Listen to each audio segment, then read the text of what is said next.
یا آپ کے عقیدے کے خلاف ہے، تو اس لمحے اس ایک پل کے لیے وہ چوکیدار جو ہے وہ سو جاتا ہے. تو اگر آپ نے کسی کو کسی کام کے لیے مشورہ دینا ہے تو جیسے ہی اس کی آنکھیں چپ کے وہ مشورہ دیں، امید ہے کہ وہ چلا جائے. یہ کوئی بچہ وہاں ہو رہا ہے، کہاں ہو رہا ہے؟ تو یہ بڑی انٹرسٹنگ ٹیکنیک ہے. میں انفیکٹ اس دفعہ عروج جاتے ہوئے مجھ سے کہہ گئی تھی NLP کی ایک ٹیکنیک ہے، میں کبھی کبھی میں نے استعمال کی ہے اور دکھائی بھی ہے، ہر دفعہ نہیں کرتا کیونکہ لوگ پھر اسی مقصد کے لیے آتے ہیں. وہ ٹیکنیک بڑی سمپل ہے کہ کسی کے ذہن میں بات کیسے ڈالی جائے بغیر اس کو بتائے اور وہ وہی کرے جو آپ کرنا چاہتے ہیں. تو عروج مجھے کہہ کے گئی تھی کہ اس دفعہ کرنا. اب اتفاق سے میں اس کاموں میں بھی لگ کے کر نہیں سکا، ورنہ ہم نے سوچا تھا کہ ہم جائیں روڈ پر اور لائیو فیس بک کا چلے اور ہم 3-4 لوگوں کو، کسی مزدور کو، کسی موچی کو، کسی فروٹ والے کے ساتھ یہ ٹیکنیک اپلائی کرو. ٹیکنیک بڑی سمپل سی ہے کہ 4 چیزیں میں آپ کے سامنے رکھوں، مثلاً ایک موبائل فون ہو، چابی ہو، ایک پانی کا گلاس ہو، ایک کوئی اور چیز ہو، اور میں آپ سے کہوں کہ بھائی ان 4 کو غور سے دیکھیں. پھر ایک کاغذ پر میں ان 4 میں سے کسی ایک کا نام لکھ کر وہ کاغذ بند کر کے آپ کی جیب میں ڈال دوں. اس کے بعد میں 2 منٹ آپ سے گفتگو کروں. گفتگو کرنے کے بعد میں کہوں گا ان میں سے کوئی ایک چیز اٹھائیں. آپ وہی اٹھائیں گے جو میں نے پرچے میں لکھا ہے.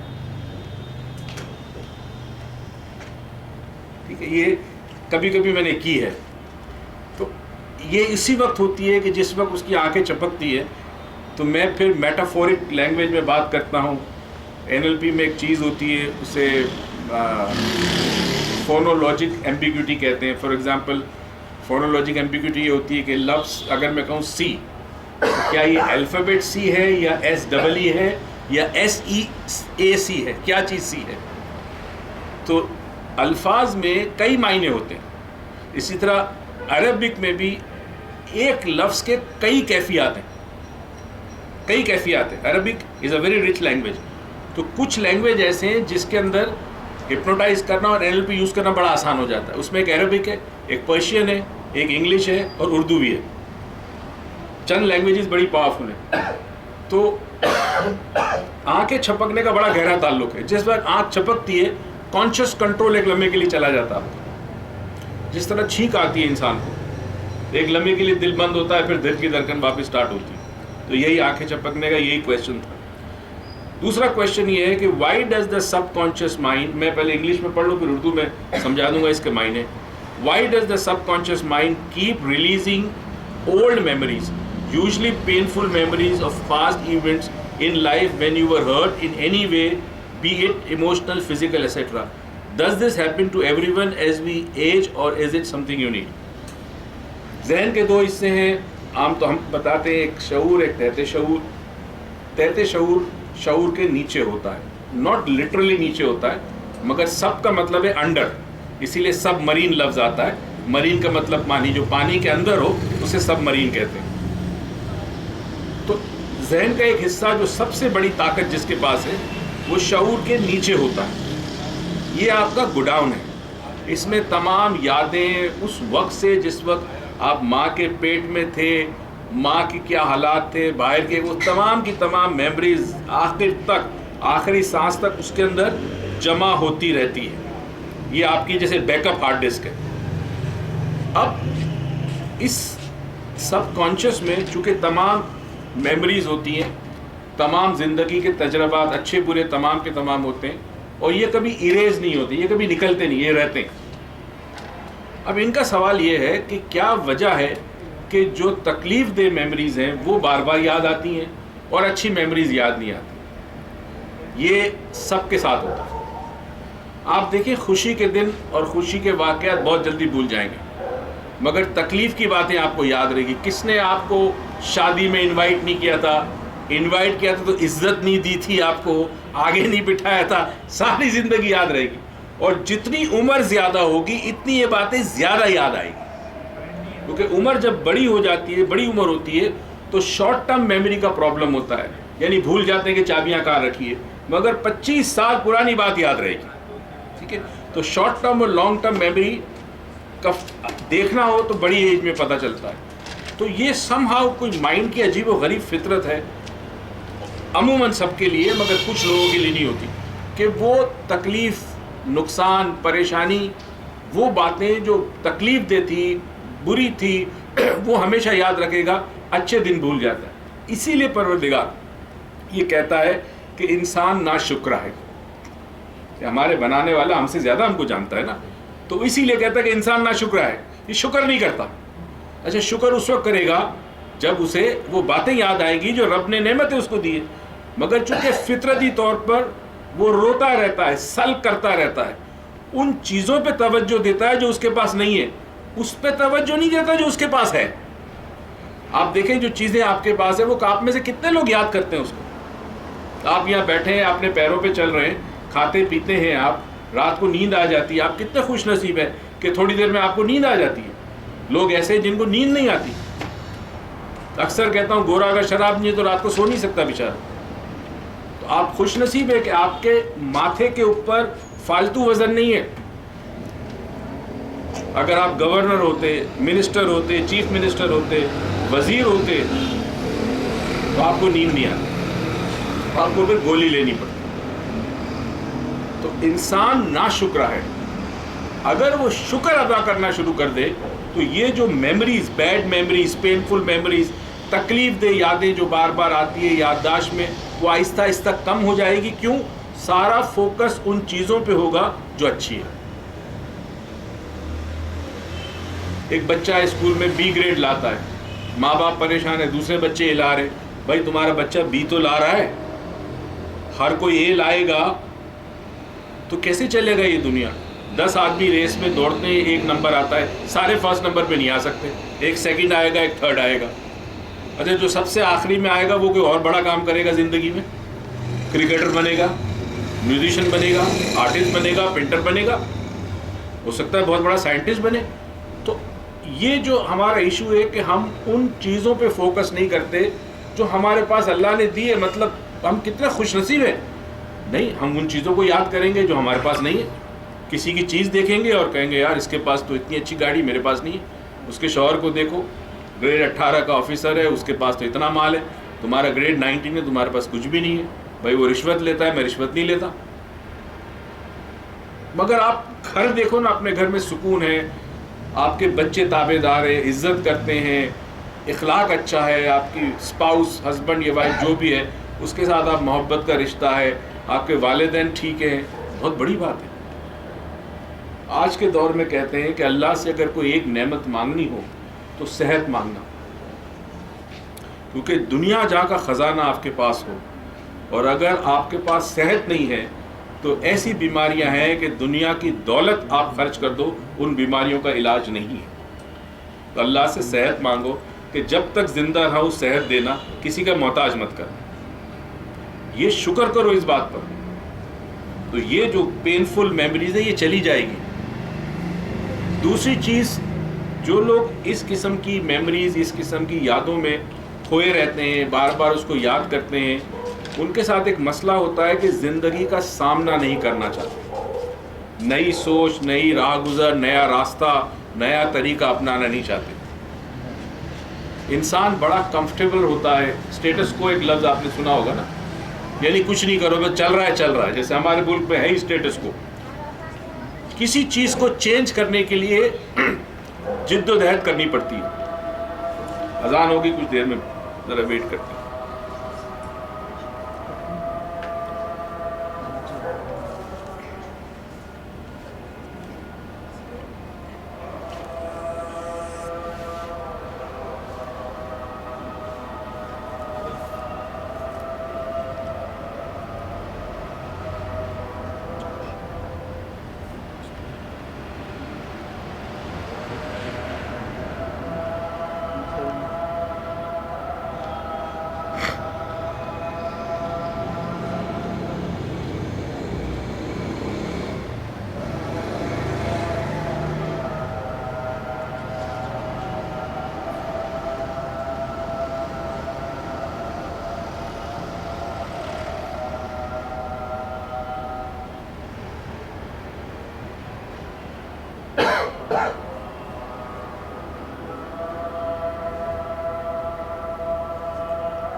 تو یاد رکھیں کہ زندگی جو ہے نا دکھ اور سکھ دونوں سے ملی ہے. یہ ممکن نہیں ہے کہ زندگی میں کرواٹ نہ ہو, پریشانی نہ ہو, تکلیف نہ ہو. یہ جتنی چیزیں زندگی میں دنیا میں آپ ترقی دیکھتے ہیں, آج ٹیکنالوجی کہاں سے کہاں پہنچ گئی, اس کے پیچھے کئی لوگوں کی ناکامیاں تھی جس کے بعد وہ کامیاب ہوئی. اگر ناکامی نہیں ہوگی تو کامیابی نہیں ہوگی. میں بتایا کرتا ہوں, ایک بہت پرانی کہانی تھی. وہ دو دوست تھے, ان کو روحانیت کا بڑا شوق تھا. تو ڈھونڈتے وہ پتہ چلا جی ایک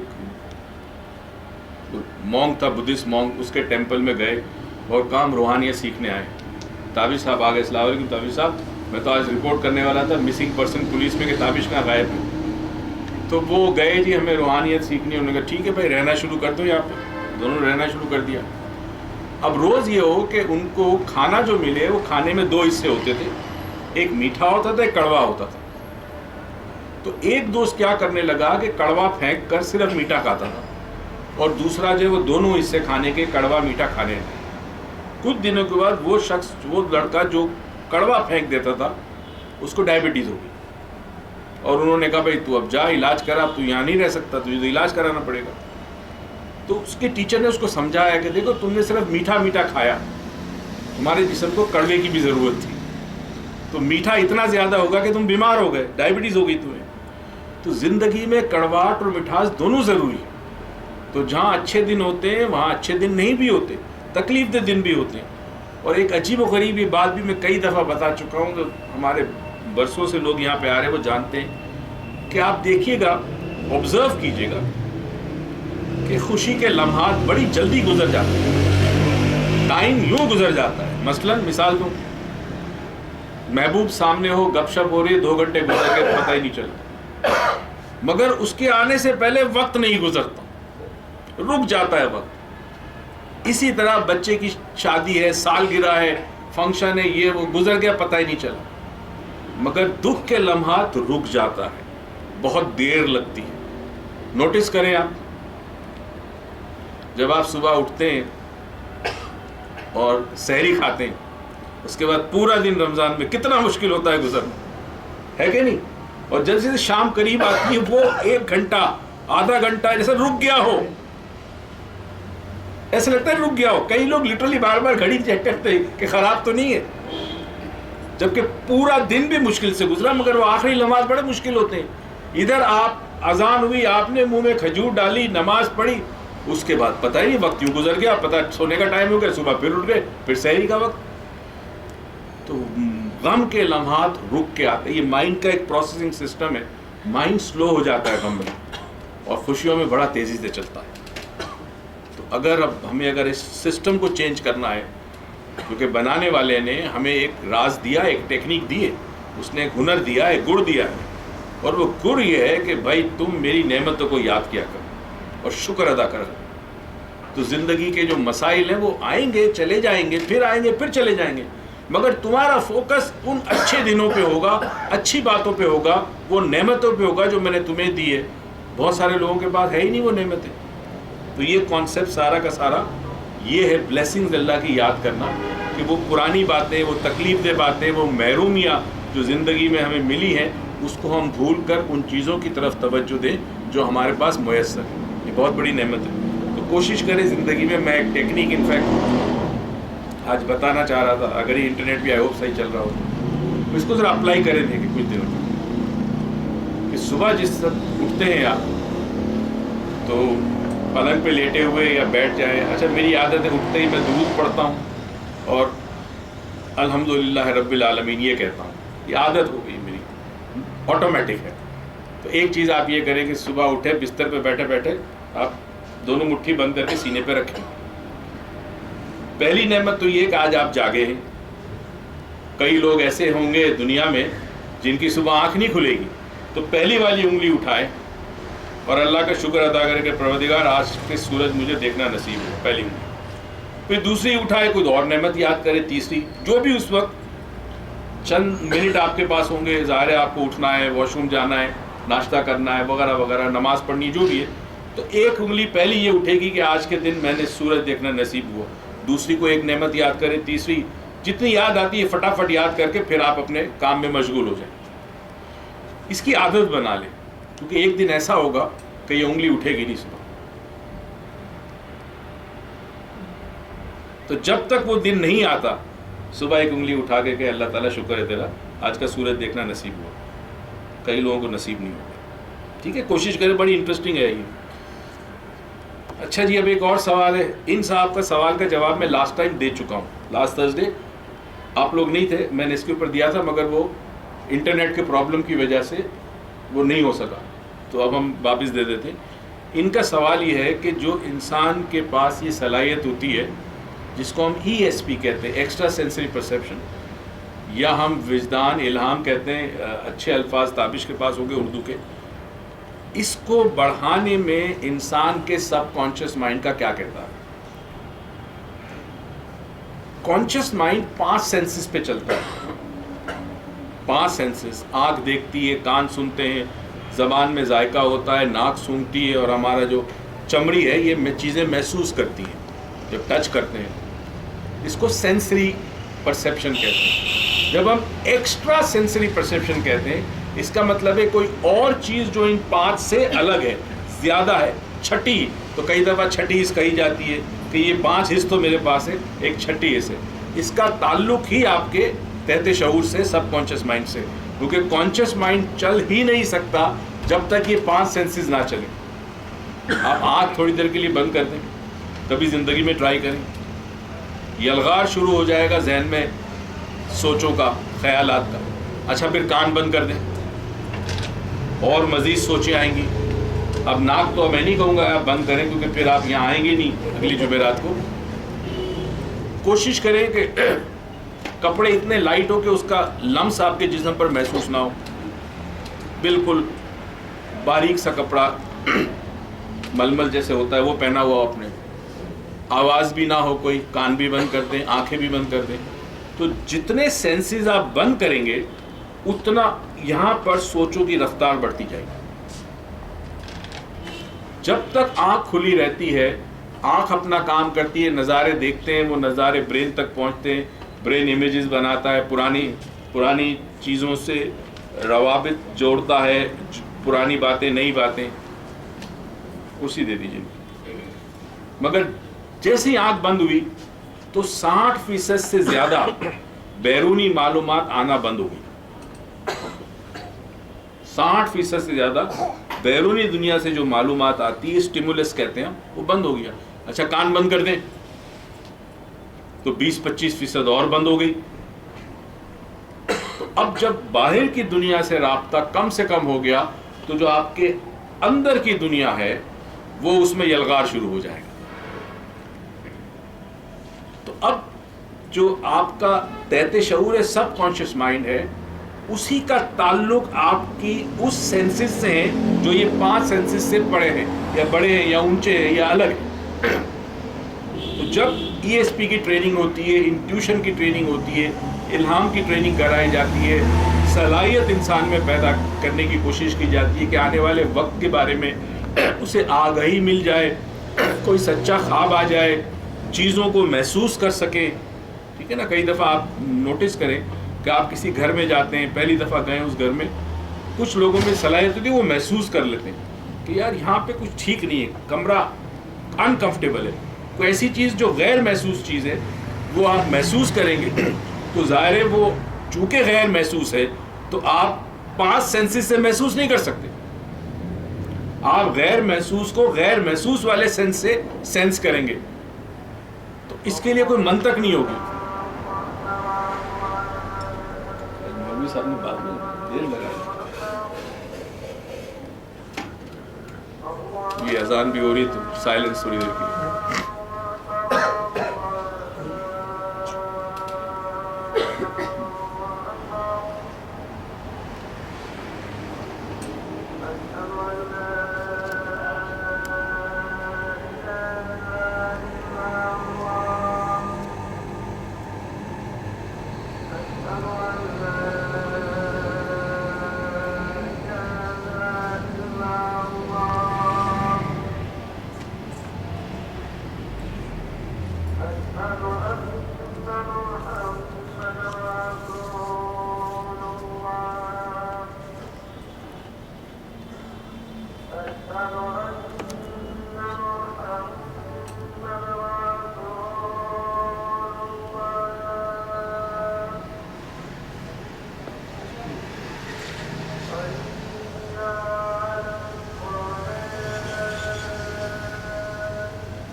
جتنے بھی روحانیت کے اندر جتنے بھی سلسلے ہیں، ان سلسلوں میں یہ صلاحیت جب پیدا کرنے کی کوشش کی جاتی ہے یا تربیت دی جاتی ہے تو اس کے اندر سب کانشیس مائنڈ ہی کی ٹریننگ ہوتی ہے.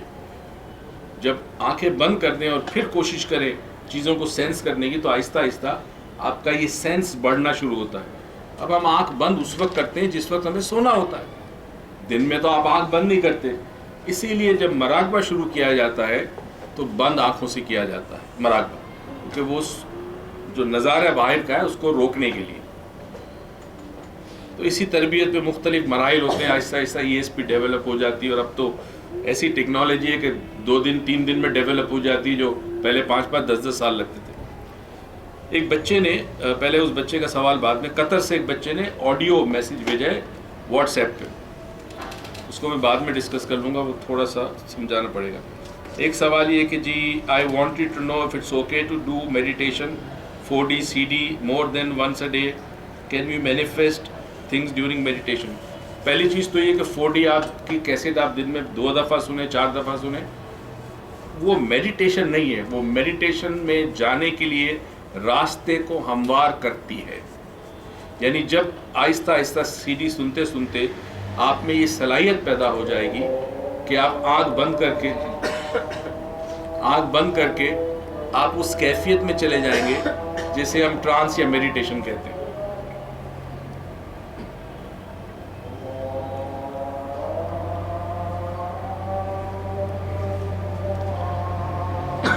اب مینیفیسٹیشن کیا چیز ہوتی ہے؟ میڈیٹیشن 2 قسم کی ہوتی ہے. ایک ایکٹیو میڈیٹیشن. ایکٹیو میڈیٹیشن میں کیا ہوتا ہے؟ جنہوں نے سلوا کیا ہے 4D کیا ہے وہ ایکٹیو میڈیٹیشن. آپ آنکھیں بند کر رہے ہیں، آپ اس کیفیت میں گئے، برین فریکوینسی کو کم کیا، اپنے گولز پہ فوکس کیا، اس میں تبدیلی کی، اس گول کو تصور کیا، فیلنگ پیدا کی، وہ مینیفیسٹیشن ہوتی ہے. Dynamic meditation. ایک ہوتی ہے پیسیو میڈیٹیشن.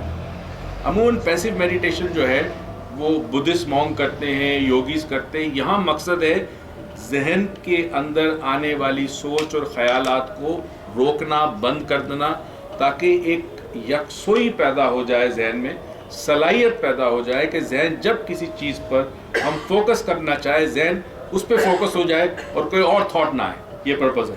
ایونچولی دونوں کا اینڈ میں پرپز سیم ہی ہے، راستے الگ الگ ہیں.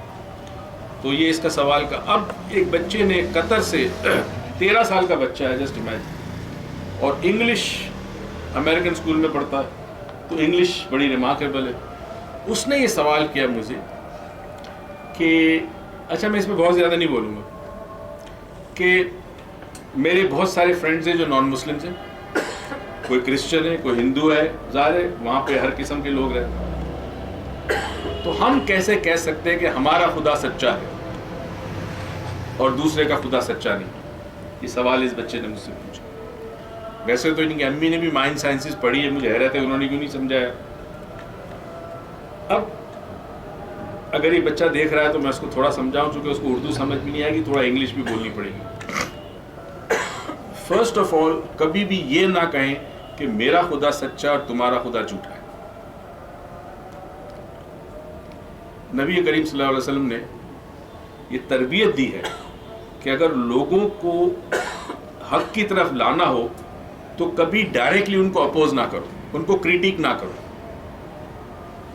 لکم دینکم ولی دین، تمہیں تمہارا راستہ مبارک، مجھے میرا راستہ مبارک. تم اپنے راستے پہ چلو، میں اپنے راستے پہ چلو. کریٹیک نہیں کرتے، ہمیشہ سملیرٹی ڈھونڈتے ہیں. یہ تبلیغ والے کمال کا کام کرتے ہیں. یہ کرتے ہی ہیں کہ جب آپ سے بیٹھتے ہیں تو آپ کی پسند کی بات کرتے ہیں، آپ کے شوق کی بات کرتے ہیں، آپ کے انٹرسٹ کی بات کرتے ہیں. جب مولانا طارق جمیل ملے تھے عامر خان سے تو فلموں کی بات کی تھی انہوں نے کافی دیر تک. اگر وہ ڈائریکٹلی آ جاتے تبلیغ پہ تو عامر خان کہتا سوری جی میں جا رہا ہوں، ٹائم نہیں میرے پاس. اس کو ریپو بلڈنگ کہتے ہیں. تو ایک تو کسی کے یہ کہنے سے کہ میرا خدا سچا ہے تمہارا جھوٹا ہے آپ کو تکلیف نہیں ہونی چاہیے. امپورٹنٹ. نہ آپ کسی کے خدا کو جھوٹا کہیں. آپ کو یہ پتہ ہونا چاہیے کہ خدا ایک ہے، ایک خدا ہے. لوگ اسے اپنے اپنے پرسیپشنز کے مطابق جو کہ اس کے ماں باپ نے دیے ہیں اور جس طریقے سے وہ پرسیپشن آیا اس طریقے سے اس خدا کو مانتے ہیں. ٹھیک ہے نا؟ ایز لانگ ایز اللہ تعالیٰ کی ذات میں کسی کو شریک نہیں کرتے کوئی پرابلم نہیں ہے. اگر کوئی کہتا ہے کہ بھگوان وہی ہے, اس کا کوئی امیج نہیں ہے, اس کا کوئی دوسرا نہیں ہے, نہ اس کو کسی نے پیدا کیا, نہ اس نے کسی کو اس طرح سے پیدا کیا, نہ اس کی اولاد ہے, نہ اس کے ماں باپ ہے, وہی ایٹریبیوٹس اگر برہما کے لیے کہتے ہیں, بھگوان کے لیے کہتے ہیں, تو نام ڈیفرنٹ ہے. دیکھیں پرشین میں خدا لفظ یوز ہوتا ہے, جو اصل ورڈ ہے وہ اللہ ہے, اور اللہ کا ورڈ اس لیے ہے کہ یہ نام پلورل نہیں ہو سکتا, یہ اس میں جنس نہیں ہے, جینڈر نہیں ہے, نہ یہ پلورل ہو سکتا ہے, جبکہ خدا ہو سکتا ہے. خدا کی خدائی ہوتی ہے, اللہ کی اللہ ہی نہیں ہوتی. تو یہ لفظ بڑا منفرد ہے, اسی لفظ اللہ یوز کرتے ہیں. مگر جب آپ ادب میں آتے ہیں, شاعری میں آتے ہیں, تو آپ کو بعض دفعہ لفظ ایسا ڈھونڈنا پڑتا ہے جو وزن اس کا پراپر ہو, یعنی اس جملے میں وزن لگے اس جملے میں, یا قافیہ ملے یا ردیف ملتی ہے, تو لفظ خدا بھی یوز ہوتا ہے.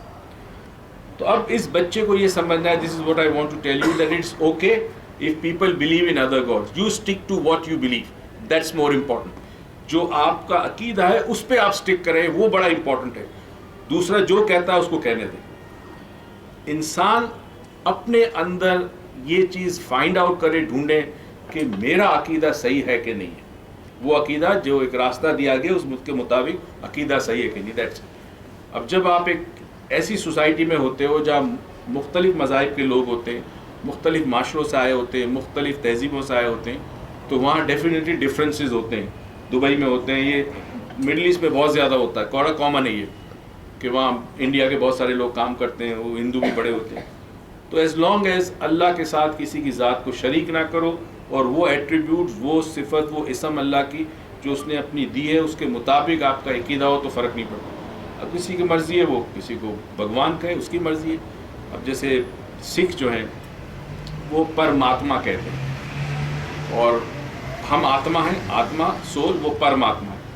تو اب ان کا جو کانسیپٹ ہے پرماتما کا, وہ کسی حد تک بہت قریب ہے اسلام کے بنسبت ہندوازم سے, کیونکہ یہ کہا جاتا ہے, ہسٹری میں شاید یہ بات ہے کہ وہ اللہ کا کوئی نیک بندہ تھا, گرو نانک, اور وہ توحید کو مانتا تھا, اس نے بت پرستی کبھی نہیں کی, اور اسلام کو بھی اس نے اسٹڈی کیا ہے. اب اس کا جو ایک اسکول آف تھاٹ لے کے آیا, ایک روحانی سلسلہ اس نے چلایا, تو اس کو پرابلم ہو گئی ہندوازم سے,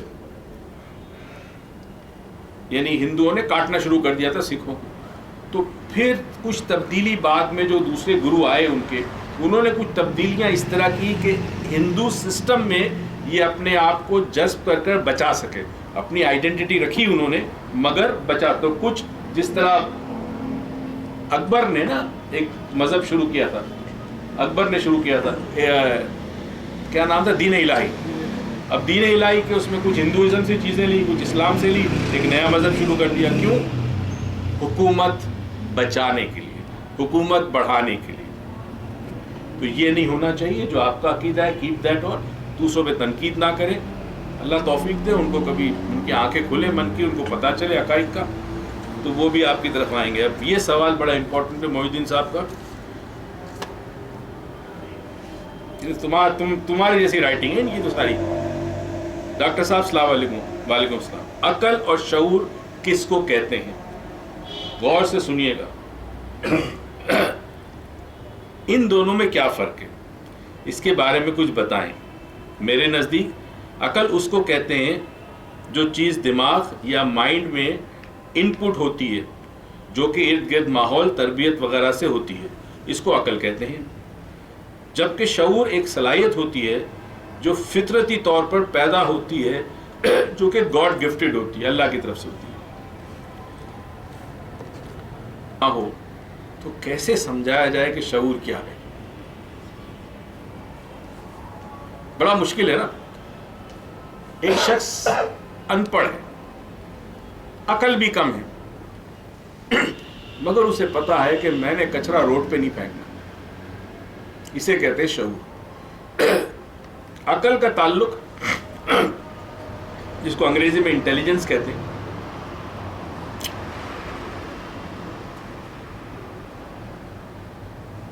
برین کے کچھ حصے ہیں جہاں زندگی کے مختلف تجربات، حادثات، واقعات، علم، تعلیم، اس سے کچھ سنیپسز بنتے ہیں، کچھ نیٹ ورک بنتے ہیں، اور وہ نیٹ ورک جتنے بنیں گے اتنا آدمی زیادہ عقل مند ہوگا.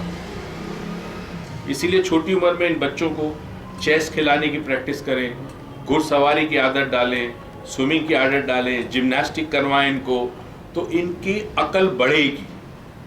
عقل بڑھتی ہے، مگر عقل بھی دو قسم کی ہوتی ہے. ایک ہوتی ہے لاجیکل عقل اور ایک ہوتی ہے ایموشنل عقل. لاجیکل عقل فکس ہوتی ہے، ایموشنل عقل بڑھتی ہے. اب شعور کسے کہتے ہیں؟ انسان کے پاس عقل ہو مگر احساس نہ ہو کہ میں کون ہوں، میں کیوں آیا ہوں، میرے لیے کیا کرنا چاہیے. یہ احساس کا تعلق تربیت سے بھی نہیں ہے. احساس انسان کے اندر ودیت کیا گیا ہے، یہ دب جاتا ہے کسی سلسلے میں، کسی وجہ سے. مطلب آپ کو کسی آدمی کو یہ بتانے کی ضرورت ہے کہ بھائی اگر تم اپنے گھر کو صاف رکھتے ہو تو اپنی گلی کو بھی صاف رکھو، یہ بتانے کی ضرورت نہیں ہے. یہ فطرتی چیز ہے. آپ جانور کی دنیا دیکھیں، ہمارا کتا ہے کوکو، اسے جب باتھ روم لے جانا ہوتا ہے تو وہ بھونکتا ہے، یعنی وہ اس کا جو ساتھی ہے، کیپر ہے، اس کو بتاتا ہے کہ مجھے باہر لے جا، ٹائم ہو گیا ہے. وہ یہاں نہیں کرتا، اس کو باہر لے جاتا ہے تو اس کو پتا ہے کہاں کرنا ہے، وہ جگہ ڈھونڈ لیتا ہے خود ہی، اور وہ وہاں پہ جو اسے کرنا ہے وہ کرتا ہے. انسان جہاں کھاتا ہے وہیں گراتا ہے، کچرا بھی وہیں پھینکتا ہے. تو اس سے تعلیم کا کوئی تعلق نہیں ہے اور اس سے نہ ہی عقل کا تعلق ہے. اس ملک میں اتنے بڑے بڑے عقل مند لوگ ہیں جو اتنے بڑے بڑے کام کرتے ہیں جو دنیا حیران ہے کہ کیسے کرتے ہیں. یعنی کرپشن کی وہ انتہا ہے کہ لوگ چاہیں تو اس کے اوپر ڈاکٹریٹ لکھ سکیں. یہ کرتے کیسے ہیں؟ ان کے پاس کہاں سے اتنی عقل آتی ہے کہ کس طرح پیسے بنتے ہیں؟ شعور کی کمی. اب یہ اس طرح سمجھے کہ جب انسان حالت نیند میں ہوتا ہے تو وہ جاگتا ہے. ہم کہتے ہیں جاگ گیا. جاگنے سے اس کے پانچوں سینسز چلنے شروع ہو گئے، آنکھ نے دیکھنا، کان نے سننا. وہ اپنا زندگی کا کام کر دیا، جو اس کے پاس عقل ہے، تعلیم ہے، علم ہے، تجربہ ہے، اس لحاظ سے وہ اپنا دن گزارتا ہے اور زندگی گزارتا ہے. مگر شعور اس کے پاس نہیں ہے. شعور آتا ہے جب انسان بیدار ہوتا ہے. بیداری ایک عمل ہے، ایک روحانی عمل ہے سب میں. یہ سسٹم اللہ نے، کیونکہ اللہ ناانصافی تو کر ہی نہیں سکتا ہے نا. تو اب یہ جو شعور ہے یہ دیا ہے، مگر جب تک انسان بیدار نہیں ہوتا اور احساس نہیں ہوتا اس کو کہ میں کون ہوں، میں کیا ہوں، تب تک وہ شعور ایکٹیو نہیں ہوتا. بند ہے ڈبے میں. چابی چاہیے اس کی، اور چابی کے لیے ضروری ہے کہ انسان غور و فکر کرے، تدبر کرے. قرآن بار بار کیوں کہتا ہے سوچتے کیوں نہیں ہو؟ سوچنے والوں کے لیے بڑی نشانی ہے. یہ سوچنے سے، غور و فکر کرنے سے، مائنڈ کے اندر چیزوں کو ریپیٹ کرنے سے، آبزرو کرنے سے، مشاہدہ کرنے سے یہ شعور بیدار ہوتا ہے. انسان اس طرح بیدار نہیں ہوتا. آپ چاہے جتنی کام کر لے، جتنا نالج حاصل، ڈاکٹریٹ بن جائے، پی ایچ ڈی کر لے، کوئی فرق. شعور الگ ہی چیز ہے، اور جس میں یہ بیدار ہو گیا وہ بڑا خوش قسمت ہے. مگر معاشرے میں وہ مسفٹ ہوتا ہے. ایسے معاشروں میں وہ مسفٹ ہے کیونکہ اس کی وہ آنکھ کھل گئی ہے جہاں سے وہ چیزیں دیکھ سکتا ہے جو کہ معاشرے میں غلط ہے. وہ ظلم دیکھ سکتا ہے، وہ ناانصافی دیکھ سکتا ہے، وہ غربت دیکھ سکتا ہے. اب وہ جب کھائے گا کھانا تو اسے افسوس ہوگا کہ ہو سکتا ہے میرے اطراف میں لوگ بھوکے ہوں، تو وہ کھانا کھاتے ہوئے بھی اس کو پریشانی ہوگی. شعور یہ چیز ہے. کئی دفعہ میں نے اگزامپل دی ہے کہ جی ایک بڑا سا گھر ہے، سب فرنیچر اس کے اندر موجود ہے، اندھیرا ہے، پچ ڈارکنس، کچھ نظر نہیں آ رہا. اب پتہ ہے کہ ادھر ٹیبل بھی ہے، کرسیاں بھی ہے، کھڑکی بھی ہے، فریج بھی ہے، اے سی بھی ہے، سب کچھ ہے، موجود ہے، نظر نہیں آتا. یہ عقل کی طرح، عقل میں سب کچھ موجود ہے. اب ایک ٹارچ لائیں اور اس ٹارچ کو آپ روشن کریں.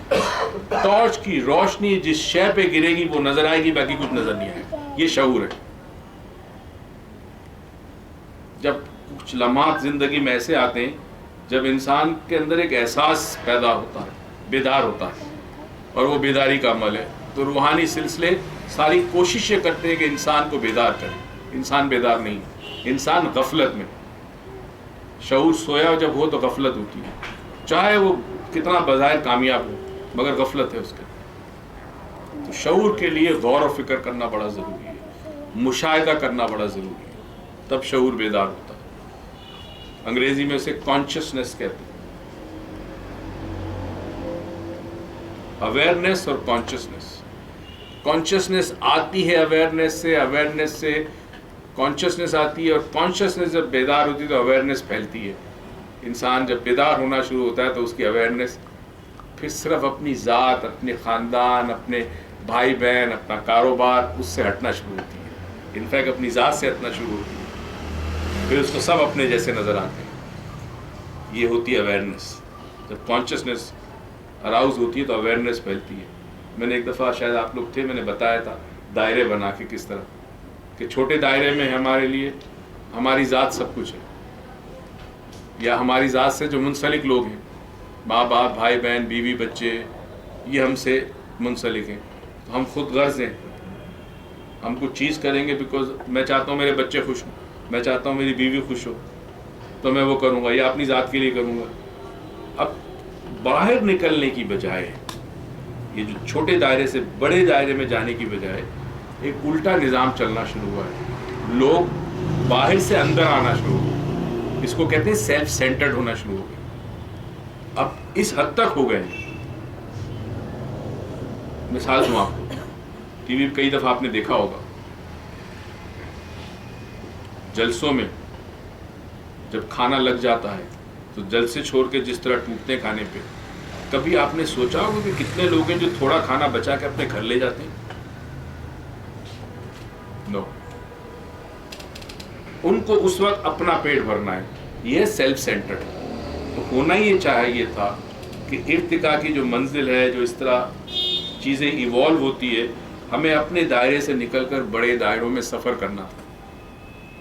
ہمارا شعور بیدار ہوتا، اس شعور میں پھر ہمیں دنیا کی اور چیزیں نظر آتی، ان سے ہم منسلک ہیں یہ سمجھ میں آتا. آلریڈی منسلک ہیں مگر الٹ ہو گیا، کیونکہ آپ کی تعلیم ختم ہو گئی، وہ اساتذہ اس طرح ختم ہو گئے، روحانی سلسلے بہت کم ہو گئے، وہ اللہ کے نیک بندے چلے گئے.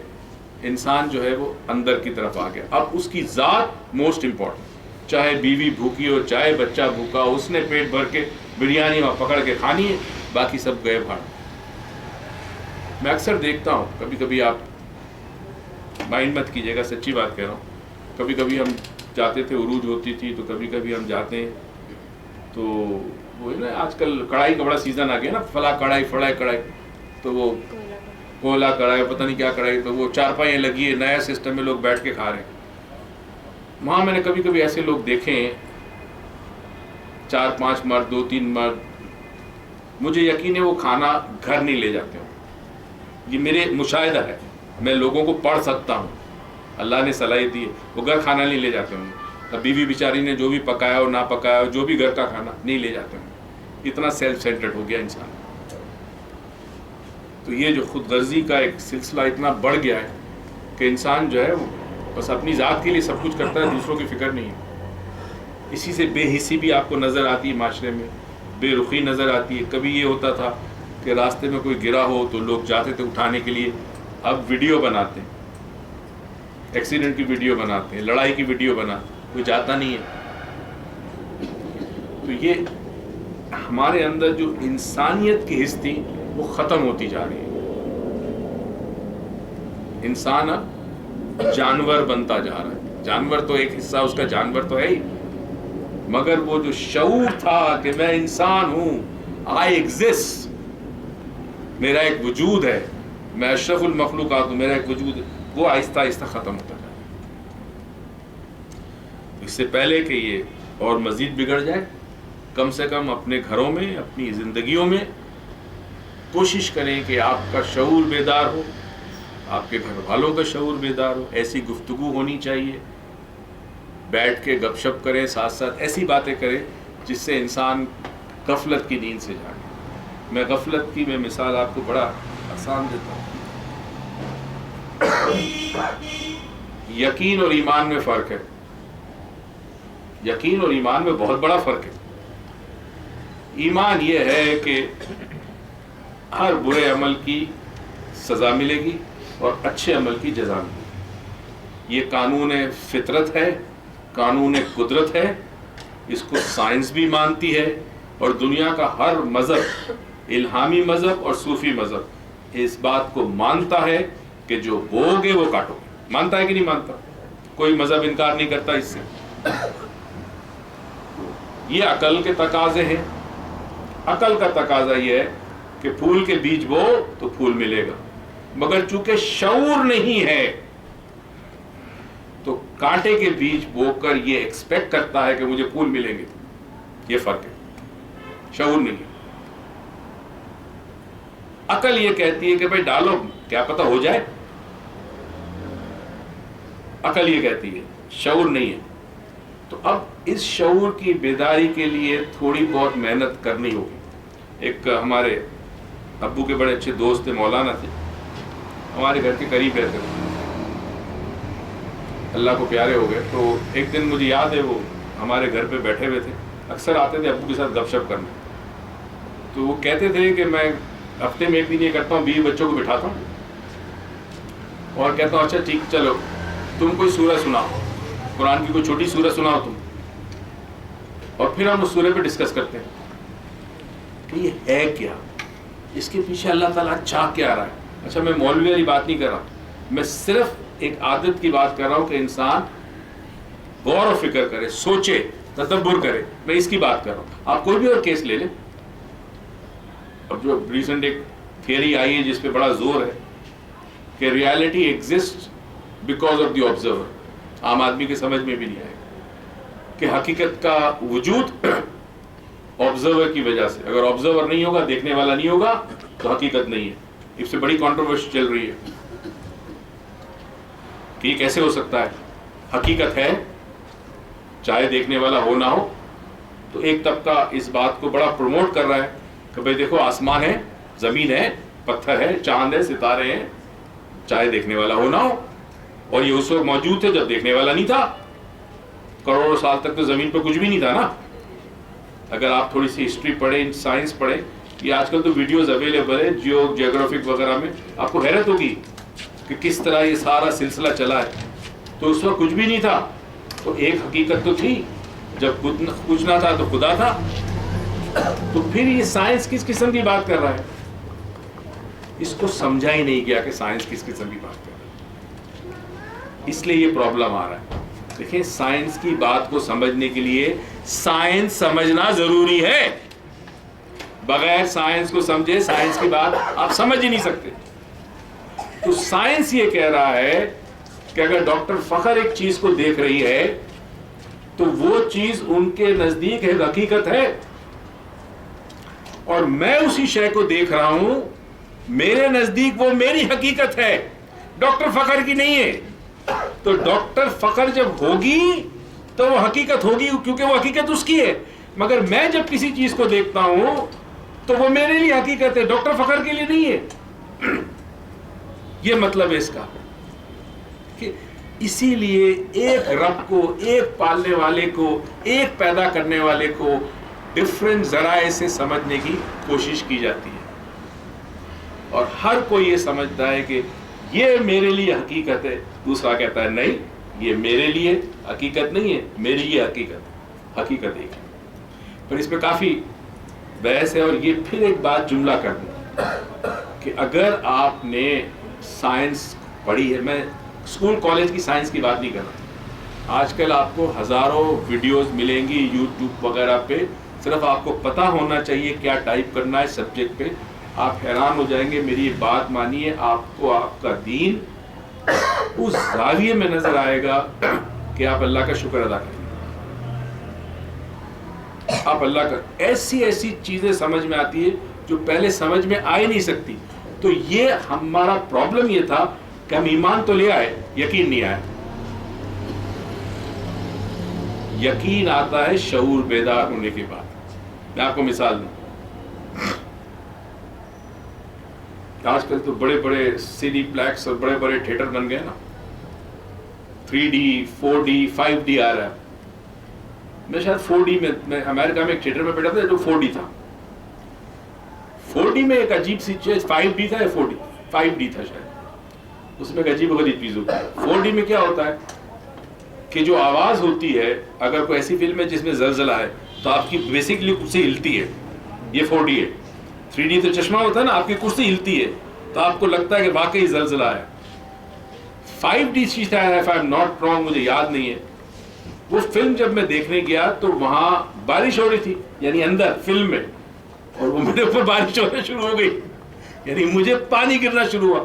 اتنا حقیقت سے قریب کر دیا ہے کہ آپ یہ بھول جائیں کہ جو آپ دیکھ رہے ہیں یہ مصنوعی. نہیں سمجھے بات؟ ساری کوشش یہ کی جا رہی ہے کہ آپ کو حقیقت سے دور لے جائے اور مصنوعی چیزوں کو آپ حقیقت سمجھنے لگے. یہ آپ کی برین کی اس طرح تبدیلی لا رہے ہیں, میٹرکس میں ڈال رہے ہیں آپ کو کہ آپ زندگی گزار رہے ہیں, خوش ہے, فرسٹ کلاس, ٹھیک ہے, مگر وہ ریئل نہیں, ان ریئل ہے. تو اب آپ ایک سنیما میں ہے, بڑی خوبصورت فلم ہے, لاؤڈ ساؤنڈ ہے, 3D گلاسز پہنے, اور 3D میں تو ایسا لگتا ہے نا کہ پتھر آپ پر آ رہا ہے, وہ تیر مارا ہے تو تیر آپ کو لگ رہا ہے, اتنا ریئل ہوتا ہے. اب جب آپ وہ فلم دیکھتے ہیں تو اس وقت آپ فلم میں اتنے جذب ہو جاتے ہیں, چاہے آپ کی عقل کتنی زیادہ بڑی نہ ہو, چاہے آپ دنیا کے عقل مند انسان ہو, مگر اس وقت آپ مووی میں اتنے جذب ہو جائیں گے کہ اس لمحے آپ کو وہ مووی حقیقت لگے گی. یہ سچ ہے کہ نہیں ہے نا؟ بالکل لگے گی نا. جس میں شعور ہوگا وہ فلم دیکھتے ہوئے جانتا ہے کہ یہ مصنوعی ہے, یہ 2 گھنٹے میں ختم ہو جائے گی. تو یہ جو میں دیکھ رہا ہوں یہ حقیقت نہیں ہے. جس میں شعور ہوگا, جس میں شعور نہیں ہوگا وہ اسے حقیقت سمجھے گا, چاہے دنیا کا سب سے عقل مند آدمی کیوں نہ ہو. تو عقل کا ایک خاص طریقے سے استعمال ہوتا ہے. اگر وہ استعمال کرے تو پھر شعور پیدا ہونا شروع ہوتا ہے. شعور سب میں موجود ہے, پیدا ہونے سے مراد ہے کہ وہ پھر منظر عام پر آتا ہے یا ایکٹیویٹ ہوتا ہے یا شعور انسان کے اندر بیدار ہوتا ہے. تو یہ گفٹ اللہ نے سب کو دیا ہے. عقل کے بارے میں یہ ہے کہ کچھ کو زیادہ دی ہے, کچھ کو کم دی. جس کو کم دی ہے اس کو کچھ اور زیادہ دیا ہے, بیلنس رکھا ہے. اس کا بڑا سمپل ٹیسٹ ہے, IQ کا ٹیسٹ ہے, آپ چیک کرا لیں. تو اللہ نے کہا کہ جو لاجیکل عقل ہے اگر میں کم بھی دوں گا تو میں تمہیں ایک اور عقل دوں گا, ایموشنل عقل دوں گا, اور وہ زیادہ ہوگی, اور اس میں اگر تم محنت کرو تو تم بہت آگے جا سکتے ہو. تو یہ حقیقت ہے کہ دنیا کے کئی نامور نام جو ہمیشہ دنیا میں رہے گا نام کسی بھی فیلڈ میں, ان میں سے اکثر ایسے تھے جن کا IQ کم تھا, مگر ایموشنل عقل اتنی زیادہ تھی کہ کسی نے ایجاد کی, کسی نے کیا چیز کی, دنیا کو کیا دیا. اللہ بیلنس کرتا ہے. اور اکثر جن میں شعور بیدار ہوتا ہے ان میں ایموشنل عقل زیادہ ہوتی ہے, ایموشنل انٹیلیجنس زیادہ ہوتی ہے. یاد رکھیے, شعور جس میں بیدار ہوگا اس میں ایموشنل انٹیلیجنس زیادہ ہوگی. آج اختتام کرتے ہیں, دعا کیجیے گا. کل لاہور جا رہا ہوں NLP سکھانے, اتوار کو واپس آؤں گا. اللہ تعالیٰ آپ کو بہت ساری خوشیاں دیں, نعمتیں دیں زندگی میں, اور توفیق بھی یہ دے کہ جو خوشیاں آپ کو ملے وہ آپ دوسروں میں بانٹیں. پاکستان پائندہ.